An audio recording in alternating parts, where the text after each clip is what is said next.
Quand la lumière décline et juste avant que le soleil se couche, Madagascar offre son plus joli profil. Il faut suivre alors les charrettes et sortir des villes, prendre de la hauteur et se laisser emporter par le roi de la forêt malgache. Le baobab, l'arbre aux 1000 surprises.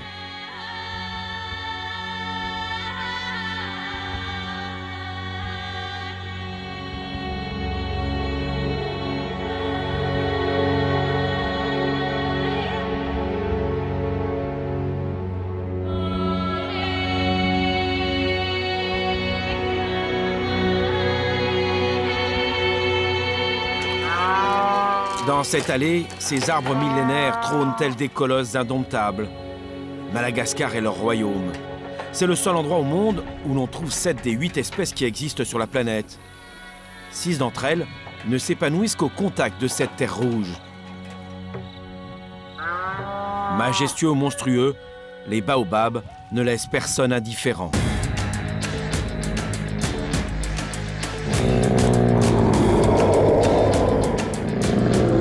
Du nord au sud, ils affichent des couleurs et des formes insolites. Ange ou démon, le baobab regorge de contes et de mythes en son honneur. D'après l'une de ces légendes, le dieu créateur l'aurait replanté à l'envers pour le punir de s'être montré trop capricieux. Le baobab ne serait-il pas aujourd'hui l'objet d'une nouvelle punition? Selon certains experts, il serait menacé. Madagascar pourrait-elle perdre l'un de ses emblèmes? Pour répondre à cette question, il faut sortir des sentiers battus et suivre Pascal et son équipe. Ils appartiennent au Centre international de recherche en agronomie. Leur mission, répertorier les baobabs et mieux comprendre la manière dont ils se reproduisent. Une aventure scientifique où nous allons emprunter des chemins à peine carrossables. À Madagascar, grand comme 1,5 fois la France, il n'existe que 6000 km de routes goudronnées. Préparée depuis de longs mois, avec de nombreux repérages, l'équipe a du mal à dénicher ces baobabs. Elle semble même un peu perdue.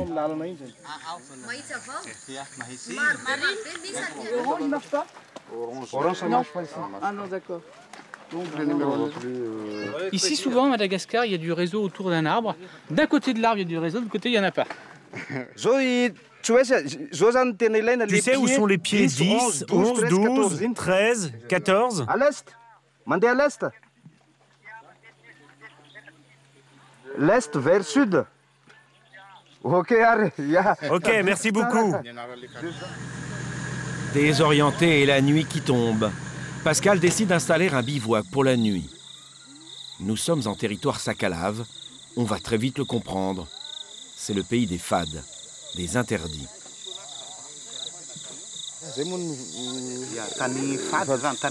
Donc c'est un endroit sacré ici, donc fade. C'est une eau de source. Juste là-bas. Là, juste derrière. Donc c'est impossible de camper ici. Ça va comme la chute. Donc c'est impossible de faire les commandes, c'est un endroit sacré. Il y a des mauvais esprits et des fantômes.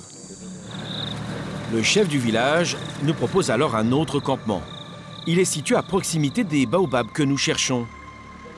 Cette nuit, seul, il invoquera donc les esprits pour leur demander l'autorisation de les approcher et de les étudier. Un rituel incontournable.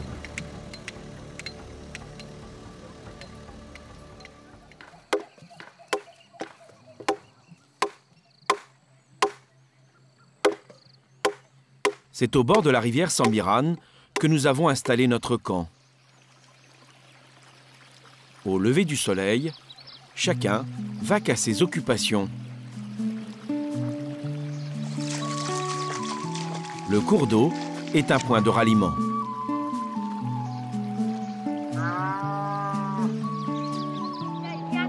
C'est vendredi, jour de marché au village. C'est ici que nous devons retrouver le chef. Sans son appui et celui des esprits, la mission scientifique peut s'arrêter net. Il est indispensable d'obtenir sa bénédiction. Si l'équipe tient absolument à dénicher ces baobabs, c'est que certains d'entre eux seraient l'objet d'un culte.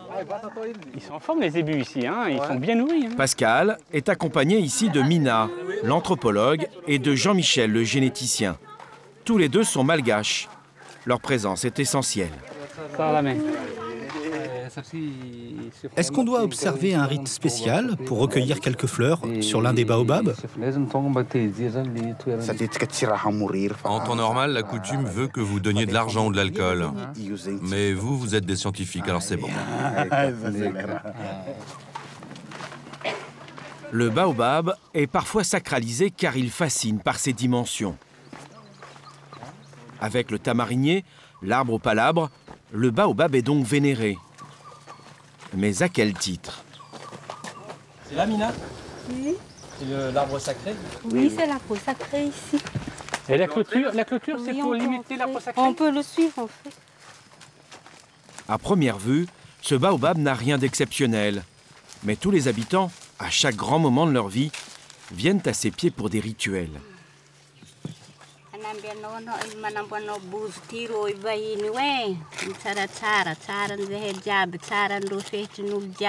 Associé à un devin guérisseur, le baobab sacré apporte, selon sa propriétaire, descendance et prospérité à ceux qui le sollicitent. Il y a bien longtemps, mon aïeul a fait un vœu devant ce baobab et il s'est réalisé. Il a obtenu ce qu'il voulait. Il a alors sacrifié un zébu. L'arbre a ainsi été sacralisé.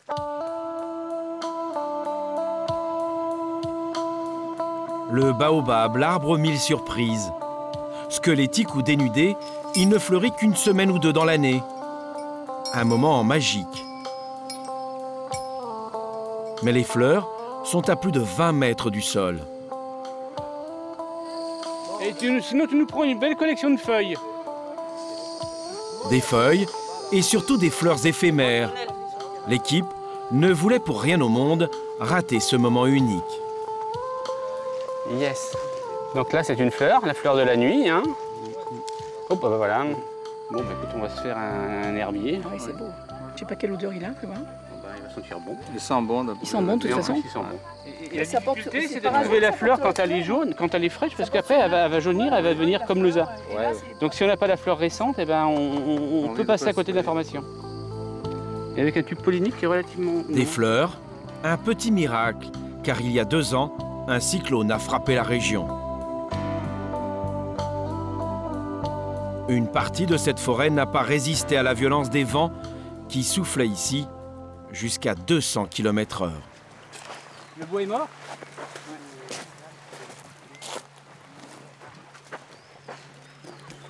Ce baobab est tombé pendant le cyclone et il a des fleurs encore? Voilà, bah, il profite de sa dernière réserve pour mettre en place des pousses. Mais bon, c'est le champ du cygne.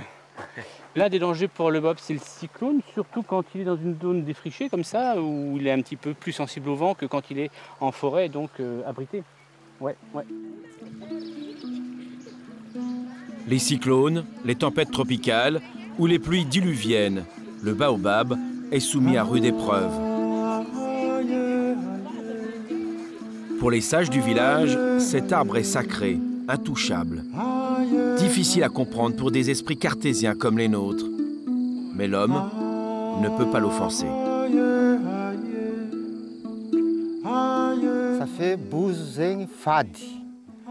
Le baobab est fade, tabou. Il a une âme. C'est interdit de le couper. On doit toujours l'aider à vivre. Si jamais quelqu'un ose en abattre un, et si je le vois,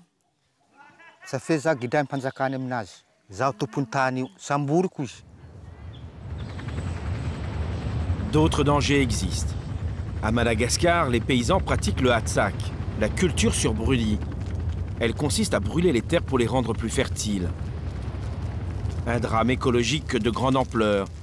En un siècle, la Grande Île a perdu près de 95% d'étaves, sa forêt primaire. Combien de baobabs partis en fumée? Impossible à chiffrer. Mais aujourd'hui, les paysans semblent mieux sensibilisés à ce fléau.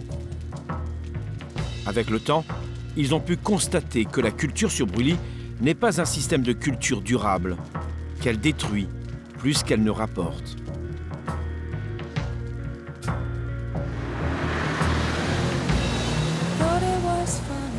Nous repartons vers le nord, vers Diego Suarez.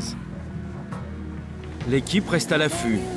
L'objectif est de répertorier le plus possible ces colonies de baobabs qui peuplent la grande île, de comprendre son évolution. Vie et mort des baobabs, tel pourrait être le titre de leur mission. Sur la route, une mauvaise surprise nous attend déjà.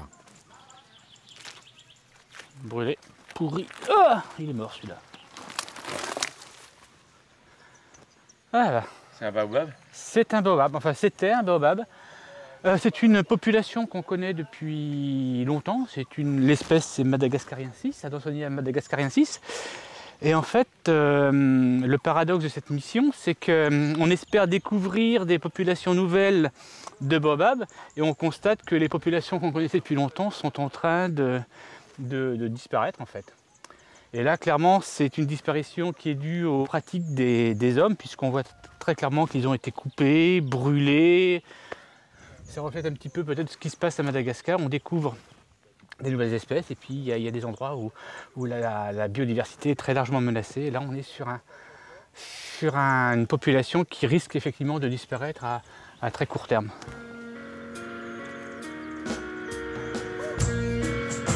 D'un lieu à l'autre, le traitement réservé aux baobabs peut changer du tout au tout. Ici, Pascal ne peut que constater les dégâts.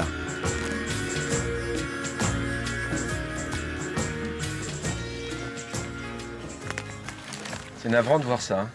C'est un petit peu triste. Évidemment, c'était un jeune baobab, pas très vieux, mais visiblement qui a été coupé. On voit les traces de machette. Et puis qui a pourri. Le bois de baobab, c'est un bois de très mauvaise qualité, donc voilà, ce qu'il en reste, c'est une espèce de poussière, de sueur qui va disparaître en quelques années. Bon, faut dire qu'on est tout près d'une route nationale, donc les gens passent souvent, effectivement. On pense que les populations qui sont dans des endroits un peu plus reculés ont quand même une meilleure chance de survie que celle-là.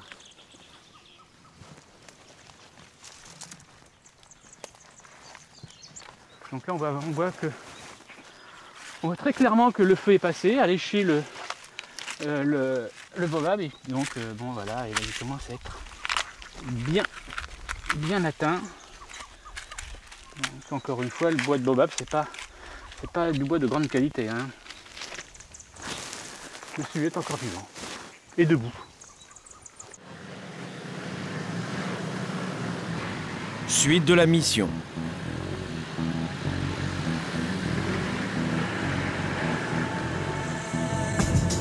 Nous nous rendons dans une région où des spécimens très rares de baobab ont été recensés. Ce sont des perriéries. Cette zone est plus connue pour ses mines de saphir. Ici, pour conjurer le mauvais sort et favoriser la chance, les chercheurs de pierres précieuses se rendent dans un lieu sacré. Un lieu où se trouve le doyen du village. Certains jours de la semaine, au lever du soleil, ce patriarche écoute les doléances. Propriétaire du baobab sacré, c'est lui qui dirige chaque cérémonie. Instant rituel et incontournable. Alors ce monsieur, c'est je pense, le propriétaire, mais c'est un mot à définir, du baobab sacré qui est au centre du village. Il est où le baobab? Il est juste derrière moi, c'est cet arbre un petit peu en mauvais état, mais qui est sacré.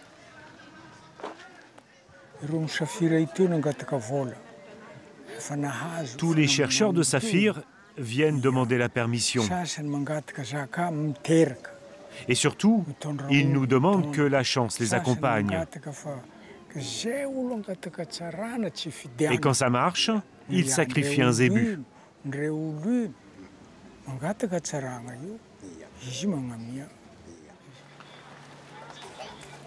Comme le doyen, ce baobab est vieillissant. Pascal, grâce à cette branche, va tenter de déterminer son âge et son espèce. Il va aussi imaginer sa survie, ou plutôt sa reproduction. Merci beaucoup. Pascal, si les baobabs étaient menacés, vous pourriez les cloner par exemple? Techniquement, oui, c'est très facile. Le baobab est une espèce qui se bouture bien. On peut en faire des jardins si on veut. D'ailleurs, au Mali, on fait des jardins de baobab pour récolter les feuilles, pour les consommer comme des légumes. Mais ici, j'ai un petit doute, j'ai l'impression qu'effectivement, techniquement, c'est possible, mais sociologiquement, c'est un peu plus compliqué parce que le baobab, c'est l'arbre de Dieu, et donc les populations malgaches, même si on n'a pas eu vraiment l'information aujourd'hui, ont une réticence à prendre la place de Dieu et donc à planter un arbre qui est celui que doit planter Dieu. Peut-on imaginer de tels clonages? Difficile de répondre pour le moment à cette question. Dans certaines zones, oui, mais ailleurs, le travail ne fait que commencer. Munie du fameux sésame du doyen, l'équipe peut se rendre dans le parc national de Lankaran. C'est là, à quelques kilomètres du village, que notre guide a repéré quelques pieds de perriérie. Alors dites-moi, ils sont où? Là? Oui, là. Le grand? Le grand, là, avec... Il est plein de fleurs. Oui, il y a plein de fleurs jaunes là-dessus. On l'a remarqué depuis en haut. Il a l'air d'avoir des fleurs de différentes couleurs. Il y a des fleurs qui ont l'air d'être jaune foncé et d'autres beaucoup plus claires, si je vois bien. Hein. Oui. Et dire qu'il y a une semaine, il n'y avait pas une seule fleur. Oui, hein? C'est miraculeux. Hein? Donc il faut monter dedans pour voir ça de près. D'accord.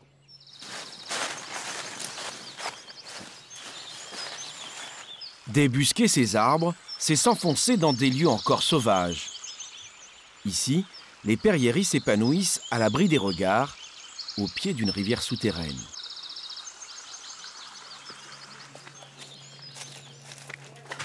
Alors Roselyne, tu as touché un perriérie avant moi. Eh oui, mais tu vois. Allez, moi je comprends. Moi aussi, hein. Ah. Bon, je veux, toi. C'est un arbre très rare? Ah, c'est un arbre très rare, oui. Combien? 100 pieds? Un peu plus? Connu hein, pour l'instant. Mais on a fait monter le nombre progressivement depuis quelques années par les prospections qu'on a fait. Oui. D'une trentaine d'arbres connus, on est passé à une centaine à peu près. Hein. Oui, ouais. C'est dans le monde. Dans le monde. À Madagascar, on pourrait et dans dire le monde. Dans le monde. Elle a une forme d'une femme enceinte, quoi. Ah, vous voyez la configuration. Le baobab est souvent comparé à une figure féminine. Élisée? Oui. Ça va? Dans le sud du pays, on l'appelle même la mère de la forêt. Dans cet arbre qui peut atteindre plus de 30 mètres de hauteur, les fleurs vont aussi être cueillies pour en extraire le nectar. C'est Lionel, l'acrobranchiste, qui s'en charge. Ok. Regardez si ça fonctionne. C'est des pièges à fleurs en fait qu'on est en train de sortir, qui vont servir à ensacher les fleurs afin de pouvoir repérer les différents pollinisateurs. Parce qu'on connaît, il y a 6 espèces de baobab à Madagascar et malheureusement on connaît, enfin ça n'a jamais été étudié donc on ne connaît toujours pas les pollinisateurs. C'est quand même inédit de grimper dans un baobab. C'est assez original de grimper les baobabs mais c'est toujours des visions assez magiques. Comme on peut le voir là, on se retrouve au milieu d'un champ de fleurs. C'est formidable. Les villageois, ils grimpent jamais. Ça dépend des régions. Il y a des endroits où ils grimpent, où ils vont mettre par exemple des... C'est très impressionnant parce qu'ils font des échelles dans les baobabs, le grand didiri notamment, pour aller chercher des fruits ou pour aller chercher du miel bien souvent. Il y a beaucoup de ruches qui se mettent à l'abri de ces grosses branches de baobab. Et donc ils vont planter des piquets dans le baobab et puis petit à petit ils plantent des piquets en montant et ils finissent par faire une échelle. Donc ils atteignent les premières branches comme ça et puis après ils vont se promener soit sur la ruche, soit sur les fruits. Mais pas sur un baobab comme celui-ci qui fait près de 30 mètres là. Quand il y a un accès, si ça arrive. Moi j'ai vu de très gros baobabs sur la Mangouk d'ailleurs dernièrement qui étaient équipés de piquets partout. Donc, je trouve toujours ça très impressionnant quoi, de voir des baobabs qui font 20-25 mètres et de savoir qu'il y a des villageois qui sont passés sans corde, se promener dans l'arbre comme là on le fait, nous en toute sécurité. Comment ils considèrent ces grimpeurs dans les baobabs, les malgaches ici? Oh, ils considèrent comme le Lémurien, parce que un Lémurien. C'est comme le rôle de Lémurien qu'il va monter en haut sur les arbres comme ça. C'est comme le rôle de Lémurien. Lionel et Élisée, la biologiste, vont rester des heures accrochés aux branches. Tout ça pour quelques gouttes d'un précieux nectar. Ce nectar, prélevé grâce à des pipettes, sera ensuite conservé et congelé à moins 200 degrés dans cette bonbonne d'azote liquide. Son analyse en laboratoire permettra de mieux comprendre ce qui attire les pollinisateurs. À la nuit tombée, l'équipe installe un piège de lumière. Il est censé attirer les insectes comme les papillons de nuit. Ce sont souvent des sphinx. Avec leur trompe, ils butinent la fleur de baobab, mais il y a parfois des surprises. Ah bah ça vient. Il y a plusieurs qui tournent là. Non, il y en a. Ah. Tiens, il est là. Oh! Vous l'avez eu? Ah oui, je l'ai eu. Alors c'est quoi? C'est un xanthopome organique, je crois. Un xanthopome. Alors là, c'est la prise rare. C'est vrai? Oui, je crois, ouais. Je vais le piquer. Pas ma main, hein. Pas ma main. Je vais essayer de ne pas piquer vos mains. Enfin, je vais essayer, je suis pas sûre. Oui, même réussir, ça serait mieux. On va le mettre, il va être calme, définitivement calme. Ces papillons transportent du pollen d'une fleur à une autre. La magie de la nature. Mâles, femelles, se croisent et se mélangent. Il a quelle longueur de tronc, celui-là? C'est un pollinisateur? Oui, il a l'air d'avoir une tronc. On peut lui dérouler cette tronc? Une magie qui permet à la plupart des baobabs de se reproduire. La trompe devrait être longue. Chaque trompe est mesurée. Donc c'est lequel celui-là? En moyenne, ces papillons disposent de trompes de 15 à 20 cm, des longueurs suffisantes pour jouer le rôle de pollinisateur de baobab. Les dernières missions menées par l'équipe ont aussi permis de montrer que les chauves-souris, ou plus surprenant encore, les lémuriens permettent aux baobabs de se reproduire.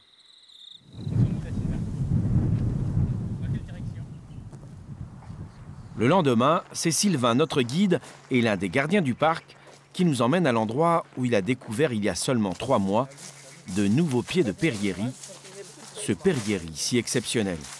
Alors là, il y a quoi? Il y a 2 possibilités là ou là? Pas trop là. de risque, c'est vers gauche. C'est sûr? Oui, je suis sûr, c'est le vrai piste. D'accord. Alors on y va. Est-ce le bon chemin? Les indications sont rares. C'est par là? On doit retourner parce que j'ai trompé la piste. C'est pas la bonne piste là? Oui, c'est pas la bonne piste. La bonne piste, c'est derrière. Vous êtes sûr? Oui, c'est sûr. Bon alors demi-tour, allez. Pardonnez-moi pour le...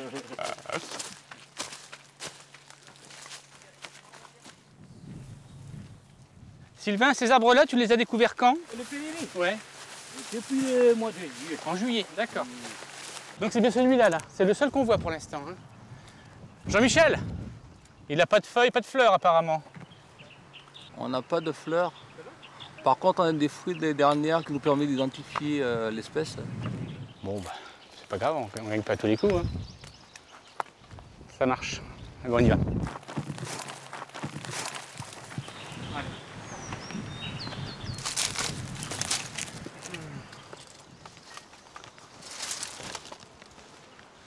Faut le mériter le baobab, hein. Yes, c'est pas simple. Il y en a qui sont comme des endroits un peu plus accessibles. Hein. Le périérie, il a la mauvaise idée de pousser dans les cygnes et c'est pas ce qu'on fait de plus simple comme marche d'approche. C'est un arbre qui est quand même dans des endroits un peu compliqués, hein, c'est pas super simple, qui est un petit peu discret quand il n'est pas très grand dans un écosystème qui est un peu complexe, donc effectivement il peut passer inaperçu. Et donc peut-être qu'on est loin d'avoir trouvé tous les individus. Ceci dit, ce ne sera jamais une espèce avec des gros effectifs, je pense. Mais on gagne en effectifs tous les ans quelques-uns comme ça. Chaque arbre est identifié et positionné grâce à un GPS. Donc il va s'appeler comment celui-là? On va le baptiser comment? On va sur le code jusqu'à présent pour un bourdonflé, ABM. ABM, bourdonflé, ouais. Plus AV. AV, donc c'est les 2 premières lettres du nom nord en malgache. D'accord. Et 01 qui va individualiser le pied. Donc après, l'autre il s'appellera 02. 02, 05. Et il est baptisé? Donc il est baptisé donc, dans la banque de Périer de Nascar. Voilà. Il y en a 2 fleurs pour 3 pieds. Attends, je vois des fleurs sur un pied, ouais, là. Là. L'autre, je vois pas les fleurs, mais je suis peut-être mal placé. Roselyne, ça y est, on arrive et ils ont des fleurs. Ah, c'est des fleurs. Des fleurs, ouais. Des fleurs, ouais. Ouais, il y en a, j'en vois là. Ouais. Qui flottent au vent. C'est pas mal, ouais. Ah, ouais, formidable. Là, vraiment, les pétales sont larges hein, cette fois-ci. Ouais, ouais, c'est vraiment du Perrier rubin cette fois-ci. Donc là, ce sont les étamines qui sont là. Et donc le nectar est là. Il faut toujours le même problème que le papillon et une trompe qui fasse cette longueur-là pour à la fois s'enduire le corps de pollen et se nourrir du nectar qui est au fond. Voilà, jolie moisson. Ah oui, belle moisson, étant donné qu'on s'est toujours dit que les baobabs ne fleurissent pas tous les ans. Et alors ça c'est quoi? Ce sont des fruits qu'on appelle cabos de la Dansona perreri. Donc la coque est assez dure pour résister à l'eau, pour que ça ne pourrisse pas, et puis il y a des graines dedans. Donc la cabosse sert à protéger les graines. On peut manger les fruits à l'intérieur? On peut manger la pulpe. Donc les graines sont enveloppées par une pulpe qui, entre le jaune et le blanc, qui est quand même acidulée, qui est riche en vitamine C.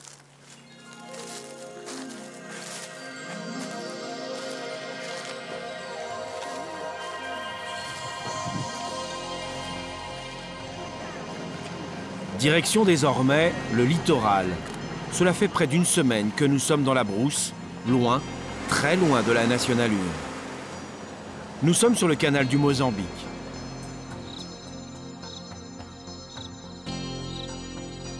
Pour toute l'équipe, la mission n'est pas une expertise de plus sur le terrain.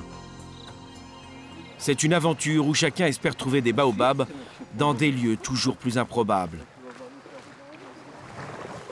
C'est la magie de cet arbre qui règne sur le monde végétal malgache.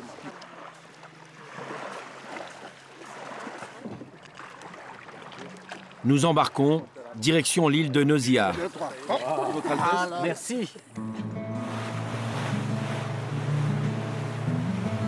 Nosihar, un sanctuaire qui est interdit aux touristes. Seuls les scientifiques peuvent s'y rendre.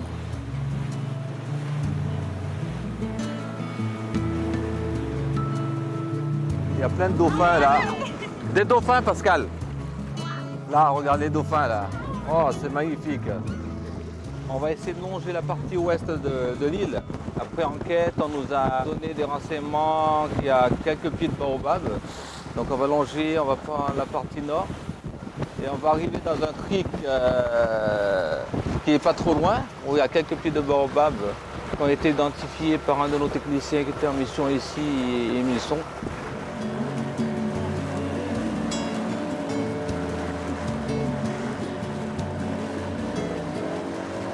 Là, Jean-Michel. Voilà, c'est sur la moitié du versant, là, il est là. 4, 5, 6, 7, 8, 3. Il y a à peu près une quinzaine, ouais, plus d'une quinzaine.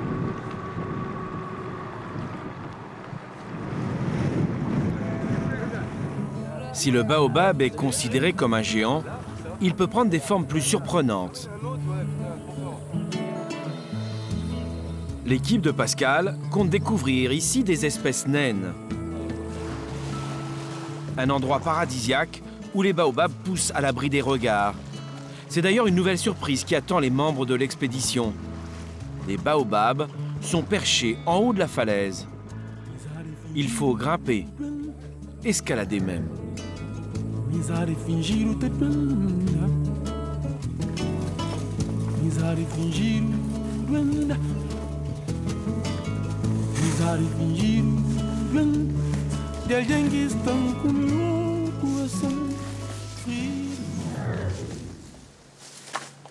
Ah bah tiens, regarde, il est là. Ah oui, on dirait, c'est ça hein. On a mis tout le temps. Hein.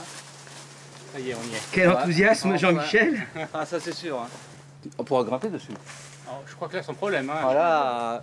Jusque-là, hein, je crois que même toi, tu peux grimper dessus. Je crois qu'il doit à peine faire 2 mètres. Donc... Quand on regarde les fruits, en analysant la forme des fruits, plutôt la forme des fruits, il y a forte chance que ce soit un mada. C'est des fruits ronds, c'est ça? Oui, des fruits ronds. D'accord. Attention, hein, il faut faire attention aux guêtres, aux scorpions.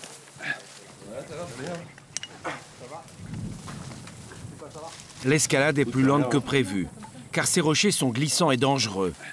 Ce sont des tsing, affûtés comme des lames de couteau. Enfin. Ouh. Il était temps. Faut le toucher, hein.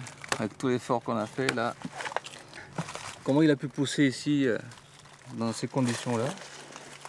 Sur une île complètement sauvage, sur des tsing. Il doit faire un effort important pour pouvoir puiser l'eau. Peut-être c'est la raison pour laquelle il est petit. Il met tout son effort pour pouvoir pomper l'eau. Quelle émotion à chaque fois. Hein. Ah, toujours. Mais pourquoi? Les Malgaches n'ont pas l'air aussi amoureux des baobabs. Ils ne le connaissent pas assez. Maintenant, c'est à nous de faire connaître leurs baobabs, surtout aux populations locales. Il y a un pied... Et non. Pourquoi les Malgaches connaissent si peu le baobab? Ils ne le considèrent pas comme un arbre. Ça, il est mystérieux et puis bon, il est immense. Et puis quand on voit un baobab, c'est un arbre qui est différent de tous les arbres. On est dans une situation aussi que les baobabs sont en danger. Certaines espèces, ok. Et cette espèce-là, on la retrouve uniquement dans le nord, où est-ce qu'on est. Ce qui fait qu'on est dans une situation quand même unique. Ces arbres, menacés d'extinction, sont étudiés sous tous les angles. L'objectif est d'apporter des clés pour une gestion plus durable des baobabs de Madagascar. Oui, oui. Tous les experts de l'équipe le savent, avec 6 des 8 espèces qui existent dans le monde, les baobabs de Madagascar sont à surveiller de très près. Oh! On va passer par le nord-ouest. Regarde-moi ça, Wilfried, c'est fantastique. Regarde Wilfried, la presqu'île est couverte de baobabs jusqu'à la mer. Une forêt de baobabs, j'ai jamais vu ça. En plus, on va pouvoir faire le tour de la presqu'île et voir complètement cette population, quoi. Nous arrivons dans une zone que l'on appelle ici le chapeau de gendarme. Ce qui est intéressant ici, c'est la configuration du terrain. En fait, c'est un dôme, un ancien volcan. Et les Soarezensis poussent sur les flancs du volcan, ce qui fait qu'on a un point de vue unique. C'est assez exceptionnel de voir autant de baobabs sur un espace naturel. Habituellement, ils sont en forêt et on n'arrive pas à avoir une vue dégagée comme ça. Il y a un certain nombre d'arbres, beaucoup d'arbres qui n'ont pas de fruits. Et ça, c'est un problème, parce que qui dit pas de fruits, dit pas de régénération, donc potentiellement une disparition programmée de l'espèce. Celui-ci, on a de la chance, a quelques fruits, mais vous voyez, il y en a 2-3. Donc on pressent déjà que l'isolement produit chez cette espèce un appauvrissement en fait des populations, et pourquoi pas, ça c'est à étudier, mais une disparition proche, quoi. Ces baobabs sont-ils vraiment menacés? En fait, avant de répondre à cette question, il faut connaître leur implantation, leur nombre surtout. À chaque nouvelle mission, le CIRAD continue de les répertorier. Cette tâche fait partie du travail de Cyril. Le biogéographe du CIRAD organise ses missions grâce aux images prises par satellite. Vus du ciel, les baobabs, grâce à leur ombre, se distinguent des autres arbres. Une fois repérés, il faut encore les débusquer, les compter.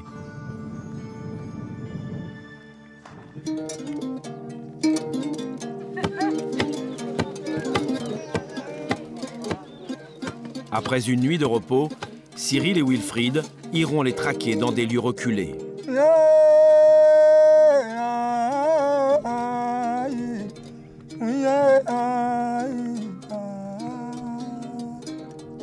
Traquer ces arbres étonnants, c'est aussi aller à la rencontre de la culture malgache.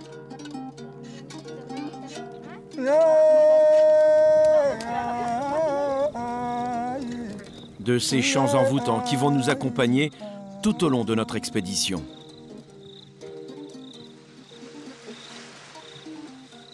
Le lendemain, une mauvaise surprise nous attend au réveil. Regarde Wilfried, t'as vu comment ça... Ça... Dur la piqûre de scorpion. Hein. Qu'est-ce qui vous est arrivé? Ben, j'ai été piqué cette nuit par un scorpion sur la main.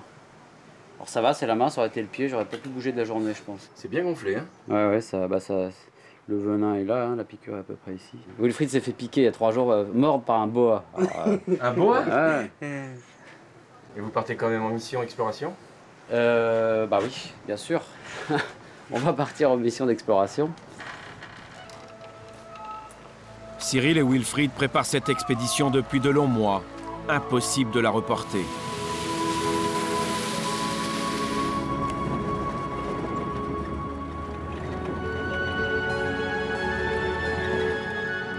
Sur le parcours, nous traversons des paysages à couper le souffle.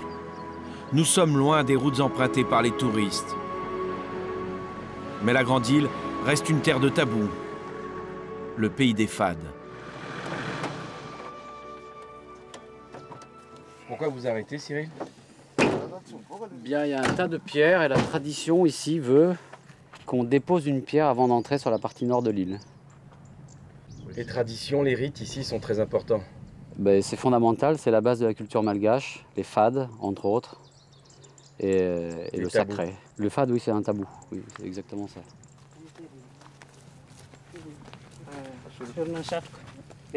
Ah, pardon.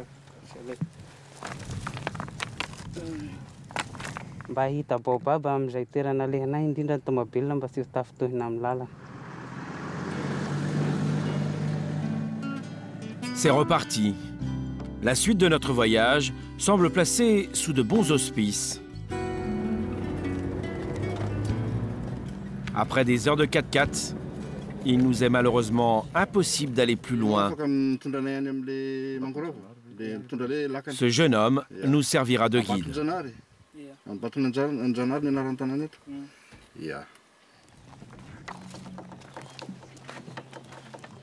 Wilfried. Oui. Voilà, la piste se termine. On a besoin de partir vers l'est, ici. Et on va être obligé d'utiliser la charrette à zébu. Oui, oui. D'accord? D'accord. Allez, va. Tout ça pour quelques arbres de plus.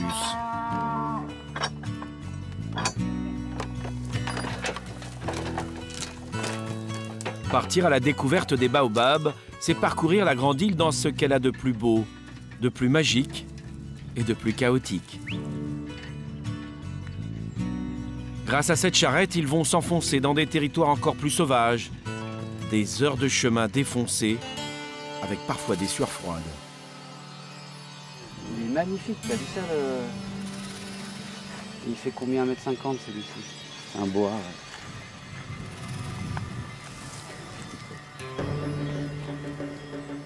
Oh, il est petit. Il est petit par rapport à celui qui il est beau, t'as vu comment ça se cache en fait?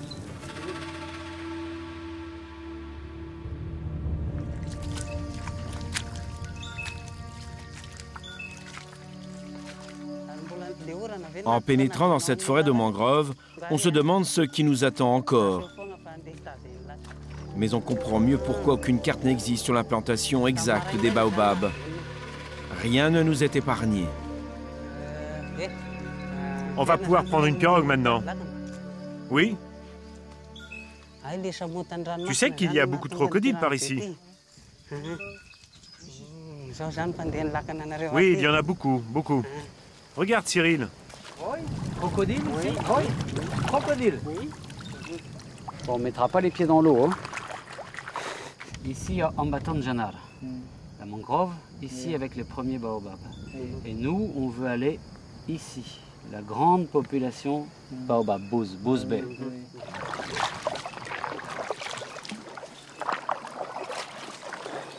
Dans cette mangrove, la pirogue est le seul moyen d'accéder à la colline où se trouvent les Suarazensis, l'une des plus belles espèces de baobab du pays.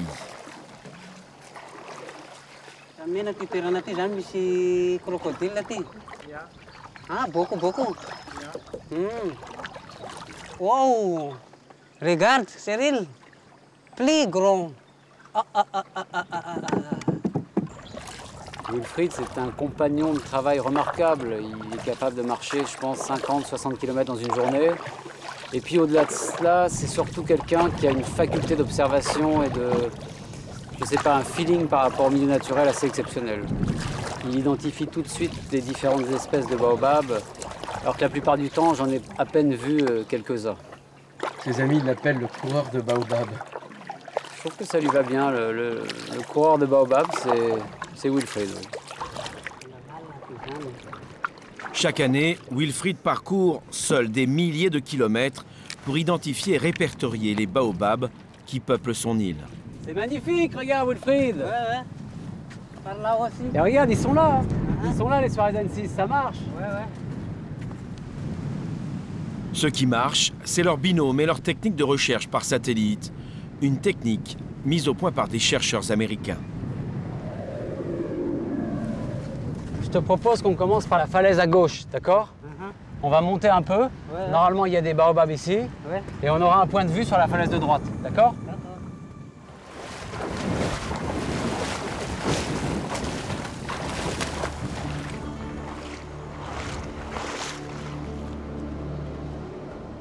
Nous approchons du Cap d'Ambre, la pointe la plus extrême de Madagascar. Oh, ça glisse. Attention, les amis. Les baobabs ne s'offrent pas au premier regard, il faut encore marcher et franchir cette barrière de calcaire. Des blocs sculptés en lame ou en aiguilles acérées. Les fameux tsing.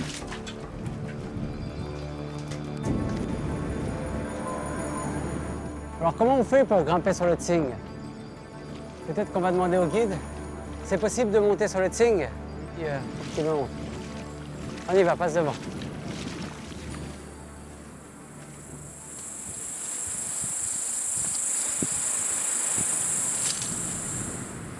On y va. Dans la montée, il faut rester prudent.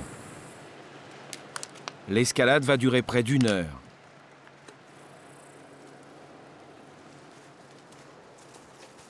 À certains endroits, il faut se faufiler à travers des lianes et des ronces.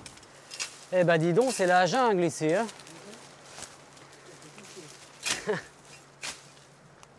Tiens, regarde, Wilfried, ils sont là. Ouais, il y en a beaucoup, hein. Ouais, il y en a beaucoup. Des Suarez 6. Ah, puis il y en a là aussi. Ils sont petits, tu vois, ça, c'est pas normal. Sur l'image satellite, j'en avais vu à peu près 500 et ça colle. Hein. Tu vois, regarde, de l'autre côté, pareil, il y en a des plus gros. Quoi.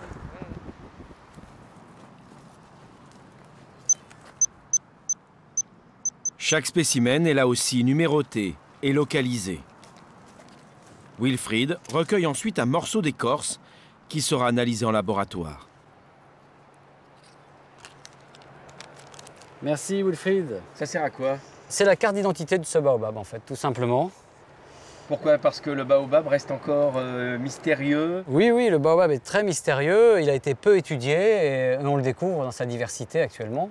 C'est pour ça que vous le traquez partout à Madagascar? Disons qu'on est sur sa piste, je dirais. On a beaucoup de choses à découvrir et c'est vrai que plus on observera, plus on analysera, et plus ce sera simple de comprendre pourquoi il est là, pourquoi il a été aussi varié à Madagascar, pourquoi l'évolution a fait qu'il y a 6 espèces endémiques ici, alors qu'il en existe 8 au monde. Bon, Wilfried, on va en échantillonner une trentaine. Hein. D'accord? Oui. Vous aurez le temps? Attendez-moi ici. Hein. D'accord, je t'attends, ça marche. 1 heure, t'attends 1 heure. Ok, allez, à tout de suite, Wilfried. Dans 1 heure ou plus tard. En général, on en fait une trentaine par site, mais là, le site est facile, vous aurez remarqué. Parfois, c'est des signes, il y a du relief, et je dois avouer que je m'inquiète parce qu'il prend pas des risques, mais bon, je le ferai pas en tout cas. Quoi. Voilà. Tout ça pour mieux connaître le baobab. C'est une passion le baobab. Il faut bien comprendre que si on est là, c'est pas par hasard. On a fait des milliers de kilomètres. Puis on est un peu, on découvre. Voilà. Enfin, la découverte, c'est quelque chose qui pousse intrinsèquement. Quoi. On se pose pas de questions. En fait, on avance et quand on arrive, c'est tout simplement à chaque fois le même spectacle inédit. Avec Wilfried, Cyril est entre de bonnes mains. À force de parcourir de long en large la grande île, ce technicien du CIRAD connaît par cœur les richesses que recèle cette forêt malgache.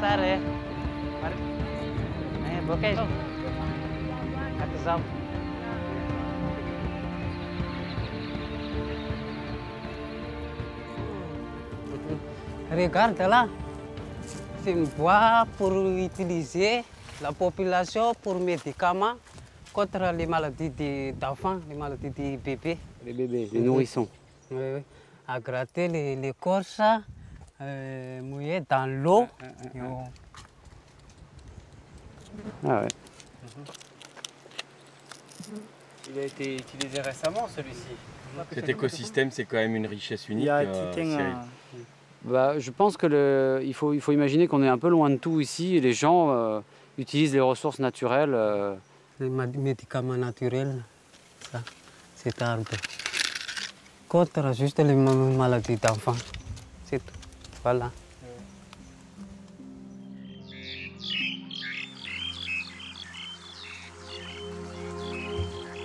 Pour Wilfried et Cyril, cette quête est un sacerdoce où ils n'ont que de rares répits. Car avant 2015, ils doivent faire l'inventaire le plus exhaustif possible de cet arbre si majestueux. C'est à Diego Suarez que nous retrouvons le reste de l'équipe. C'est la ville qui a donné son nom à l'une des plus belles espèces de baobab, le suarezensis. Nous arrivons là au terme de cette 3e mission organisée par le CIRAD depuis 2005. Mais là encore, nous ne sommes toujours pas au bout de nos surprises. Mina, l'étudiante qui prépare son doctorat sur le lien entre les populations malgaches et le baobab, nous emmène à l'écart de la grande route. Tels des gardiens du temple, 3 baobabs protègent l'enceinte.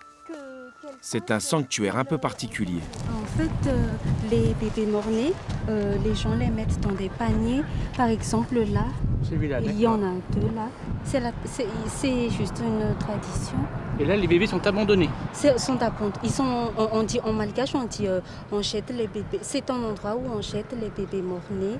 Au sud, les bébés mort-nés, on les enterre dans les termitières. Mais dans la région du nord, généralement, c'est dans les arbres. D'accord.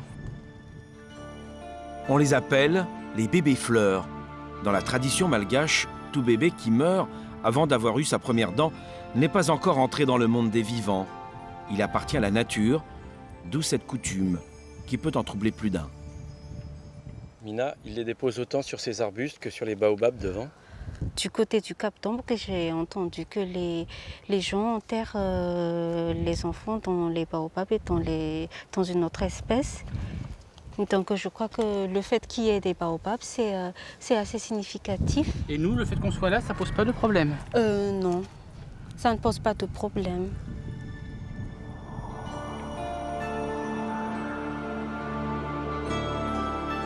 Difficile de rester insensible devant ce rite. Nous resterons de longues minutes sans rien dire. Nous sommes tous bouleversés. Démarré en 2005, ce travail de longue haleine ne sera abouti que dans une dizaine d'années. 10 ans encore pour tenter de percer les mystères de cet arbre si particulier. L'aventure scientifique se poursuit à Tananarive, la capitale malgache. C'est ici qu'est installé l'un des laboratoires du CIRAD. C'est là que tous les échantillons récupérés sur le terrain sont analysés. Ça va?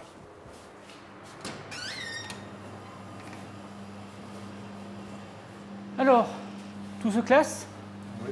Qu'est-ce qu'on a comme espèce et comme échantillon là? Ça, c'est sur un site du chapeau gendarme. Le petit, le gros. D'accord, ouais. Et puis des madas de chapeau gendarme aussi. D'accord. Et tu n'as rien de nausillards? Non, pas encore de nausillards, mais je vais les traiter au fur et à mesure. D'accord. Bon, mais il n'y a plus qu'à maintenant. Hein. Oui, donc là, je commence. C'est pas tout de récolter l'échantillon, après il faut les traiter. Hein. La mission, c'est la partie émergée de notre travail, et maintenant, il faut sortir les résultats de tout ça. Ces travaux permettent de répondre à toujours une question obsédante? Toujours aux mêmes questions, parce que nous, quand on accroche une question, on ne la lâche pas comme ça, tant qu'on n'a pas au moins des éléments de réponse.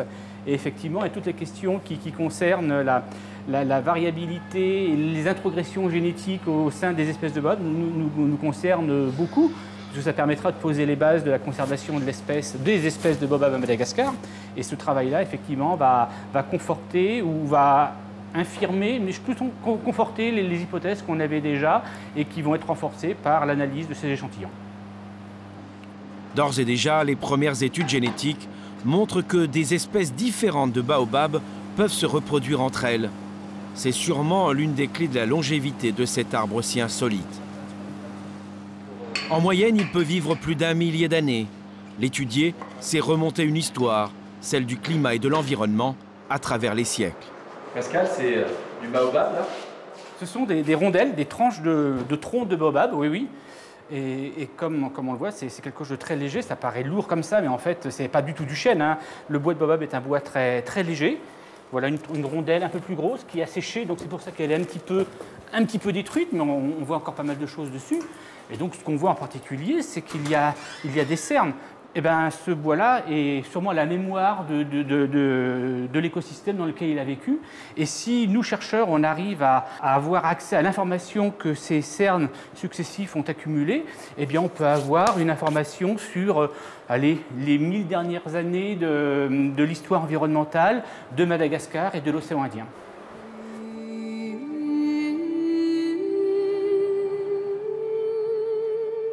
Pour nous occidentaux, l'enjeu peut paraître futile.